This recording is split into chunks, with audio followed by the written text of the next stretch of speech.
In this video, I'm gonna teach you how to add XRP on your Trezor wallet. It's a very easy process, so make sure to follow along. Regardless of which Trezor model you have, you will be able to add and manage your XRP. So all that you have to do is create an XRP account inside of Trezor using Trezor Suite to manage your XRP. You can send and receive without any issues. So to do this, make sure that you open Trezor Suite and that you have your Trezor connected to your PC, usually through a USB cable.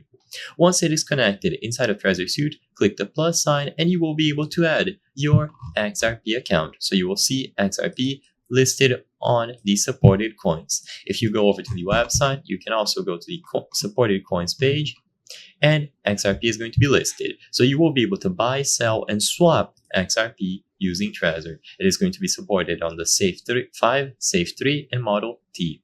So all that you have to do is choose the option to add the XRP account. Once you select XRP, it is going to be listed here at the left side of the screen under your Trezor, and now you can click on it. Usually, you will need to manage 10 XRP to unlock the account, so keep that in mind, and you can use the receive option if you are going to be transferring XRP inside of Trezor. So if you are sending from one exchange to Trezor. If you want to send the Trezor that you have here, you choose the send option instead, and you can find other options when you go to trade.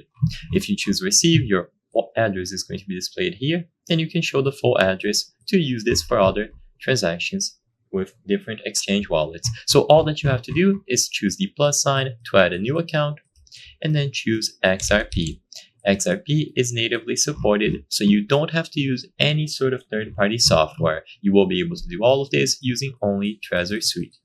I hope I was able to help you on how to add XRP to Trezor Wallet. If this video helped you, please be sure to leave a like and subscribe for more very easy tips. Thank you for watching.